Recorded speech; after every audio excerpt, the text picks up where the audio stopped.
Mana bugün biz hökümettün malumatını uqtuk.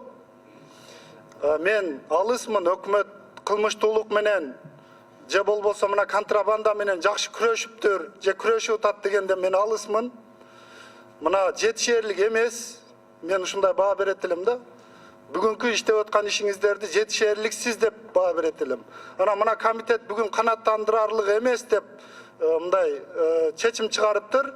Мени сунушум канааттандырарлык эмес, ушул жетишерлик эмес деген сунушумду дагы коюп койсоңуз, мына ушул мени кабыл алып берсек. Рахмат. Экономикалык жана фискалдык саясат боюнча комитеттин төрагасы Айдаров Салайдин Абдыраевте сөз. Комитеттин чечимин тааныштырып коюңуз. Рахмат, Дастан Арсбекович, урматтуу депутаттар. Жогорку Кеңештин экономикалык жана фискалдык саясат боюнча комитети жана укук тартиби кылмыштуулук менен күрөшүү жана коррупцияга каршы аракеттенүү боюнча комитеттери бул маселени 2019-жылдын 25-июнунда да карап, ал өкмөткө дагы бир нече Ген прокуратурадагы бир нече тапшырмаларды берип, 2019-жылдын 26-ноябрында дагы комитетти аябай кызуу талкууладык. Эки комитеттин депутаттары менен Евразия экономикалык бирлигине мүчө мамлекеттер менен сооданын алкагында салык жана үчүнчү мамлекеттерден бажы жыйымдарын тескөөнүн жакшыртуу, Кыргыз Республикасынын мамлекеттик чек арасы аркылуу эсепке алынбаган товарларды ачыктоо жана токтотуу, аткезчилик менен күрөшүү боюнча көрүлгөн чаралар жөнүндө Кыргыз Республикасынын өкмөтүнүн маалыматтык комитеттердин биргелешкен жыйынында карап, өкмөттүн ушул багытта жүргүзгөн ишин канааттандырарлык эмес деп табылды. Чечимин уктуңуздар, бирок депутаттардан сунуш келип түштү. Урматтуу депутаттар, депутат азыр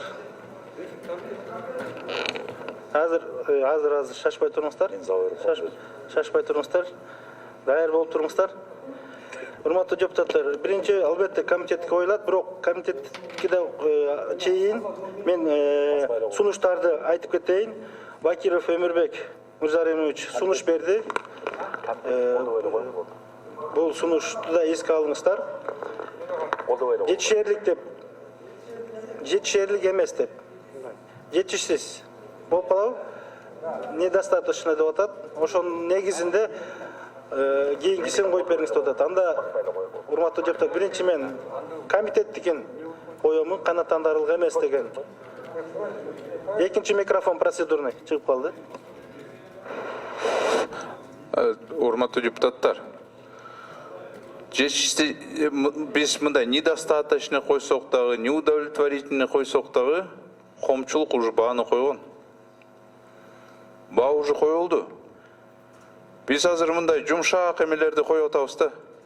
Андай кылбасак, комитеттин чечимди колдоп бериңиздерди суранам. Рахмат. Рахмат. Урматтуу депутаттар, биринчи комитеттин чечимин добушка коёмун. Комитеттин чечимине добуш бериңиздер.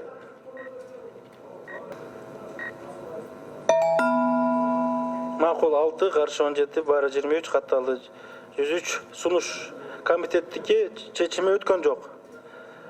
Анда кийинки сунуш келип түштү. Депутат Бакиров Өмүрбек Мырзаримовичтен жетишсиз деп сунуш берди. Недостаточно деп. Урматтуу депутаттар, добушка коём, добуш бериңиздер.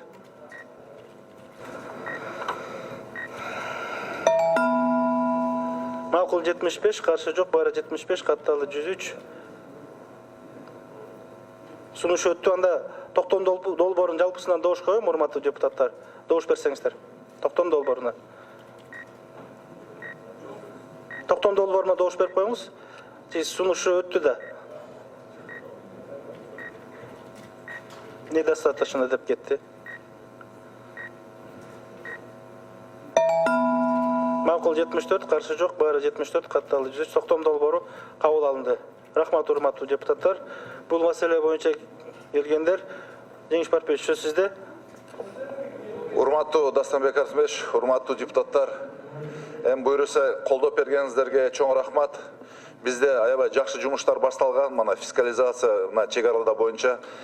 Буйруса мына неме бердиңиздер, аны толук менен аткарып, сиздин жаныңыздага келип дагы жообун беребиз. Рахмат колдоп бергениңиздерге. Рахмат, иштеңиздер жакшылап.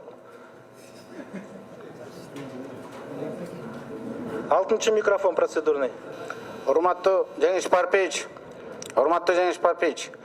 мына теневой экономика 240 миллиард болгонуна карабай, парламент бүгүн өзүн мындай жертвовать этип, силерди колдоп берди.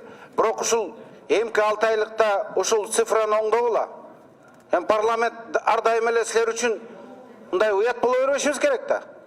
Мына бүгүн силердин суранышы менен биз өзүбүздү подставить еттик.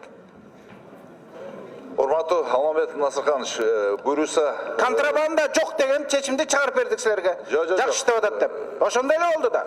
Рахмат. иштейбиз, сиздер менен. Иштеңиздер. Күнү түн иштеңиздер.